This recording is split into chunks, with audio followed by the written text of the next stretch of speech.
大家好，欢迎来到我的频道。西史变伪这个话题我觉得还是有必要做一期视频聊一聊。作为一个历史的业余爱好者，我认为历史变伪本身是没有问题的。事实上，现在被主流接受的人类历史，恰恰是被反复质疑、推倒重建起来的。但是如果仅仅是因为想体现某个民族或者国家的优越性这个动机，通过对假想敌的历史进行变伪，达到挑动人民情绪、扭曲大众认知的目的，那这种动机非常狭隘，目的也非常可悲。国内的西史变伪最可笑的一个观点是，通过西史变伪来对抗所谓的西方中心论。为什么可笑？如果你说的是斯塔夫里亚诺斯的全球通史，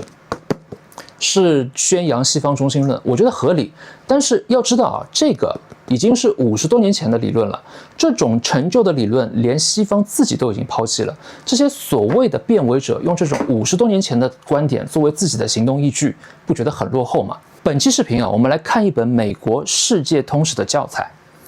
它是美国天普大学教授霍华德·斯波德克撰写的一本历史教科书。我们来看一看我们的历史在别人的教材里是怎么样的，西方在正经的教科书里是怎么看中国的。我们先来做一个简单的检索，在霍华德这本全球通史中选取几个具有代表性的国名和地名，统计一下他们被提及的次数。数据如下。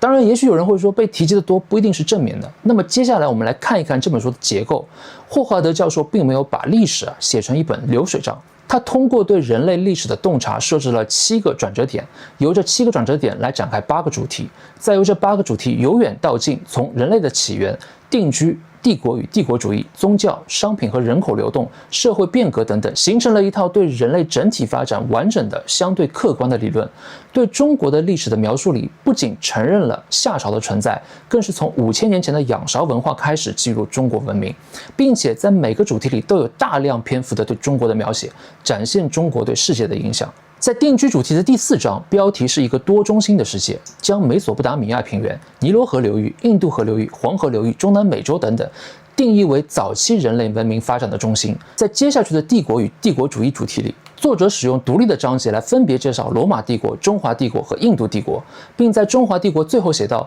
无论是统治时间、人口规模、地域范围和影响力，中华帝国和罗马帝国都属于世界上最伟大的帝国。而国内那些西方唯史论者还满嘴的古希腊不存在，古罗马不存在，相比之下格局就只有真的一点点。在商品和人口流动这个主题下，作者对中国更是不吝惜溢美之词。他说到公元1200年时，中国已经成为世界上经济最发达的地区，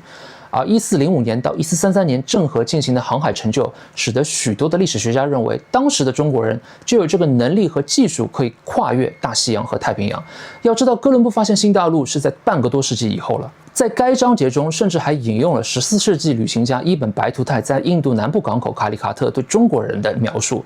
原话是，在这个世界上没有比中国人更富有的民族了。当然，明朝末期官方完全停止了对海洋的探索，也禁止了私人的海外贸易。一系列的保守政策使得后来在新崛起的西方强国面前处于弱势。后来的几百年，因为西方社会的剧烈变革和技术爆炸，世界的确以西方为中心，但这不是西方中心论，而是事实。但是直到最后一篇，从1979年到今天的当代史里，作者又把中国的发展放到了醒目的位置。在城市的兴起这一节中，特别展示了一张上海陆家嘴的俯瞰图，并配文中国被列强殖民控制的历史早已经一去不复返了。在该主题中，政治与帝国的章节里，将前苏联、美国、中国、欧洲等并列讨论，中国配以一个新型超级大国的标题，并颇有见地地指出当今中国面临的问题，比如贫困、腐败、透明度等等。在总结中引用了2013年由华盛顿皮尤研究中心发起的调查，约38000人认为中国的经济实力在增强，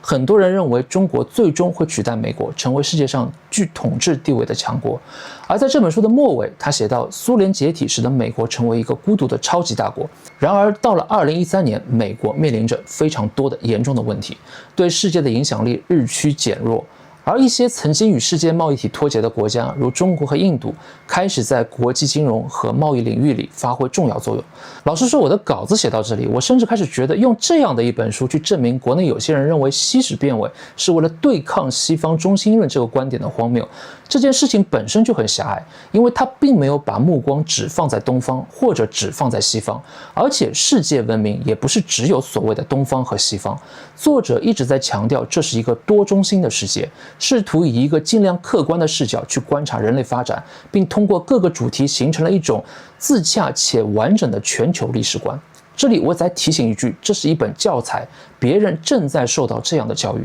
那么我想问一句，国内的历史教育是什么样的？有没有学者在做像霍华德教授这样从全球视角出发，对人类形成一套完整自洽的理论这样的事呢？我们的最近一本世界通史还是葛兆光的从中国出发的全球史，这样的视角依然太小了。我认为我们缺乏的就是这一套自洽完整的历史观，所以才会有这种可怜又可悲的所谓西史变伪。实际上变伪是假，民粹是真。那么斯波德克这套历史观一定正确吗？不一定。它可以被质疑吗？可以的，但是一定要搞清楚质疑的目的。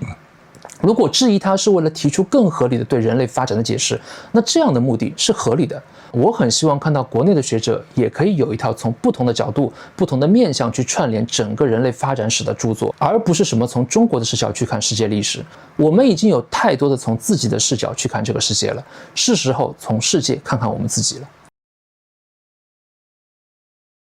如果有朋友看到这里了，我想和你分享一个我的个人观点。之所以放到最后，是因为如果这段不过审的话，修改起来比较方便。我认为了解全球历史要比只了解中国历史重要得多。在20世纪以前的中国历史，我认为就是一部循环往复的统治史。我承认这种统治体制在农业社会具有独特的优越性，以抹杀被统治者的人性为代价，来巩固统治者的地位，以至于不管统治者是外来的入侵者，还是来自底层的人民，最终只要做到统治者的这个位置上，都会臣服于这套体制，甚至发扬这套体制。之后，随着这套体制对被统治者的压迫加深，社会矛盾达到临界点，旧王朝覆灭，新王朝诞生，又进入新的循环。所以从整体来看，这一整段历史都无关人民，取得的大部分成就也不属于人民，甚至都不属于某个特定的统治者。这几千年唯一不变的是这套统治方式，荣耀属于他，屈辱也属于他。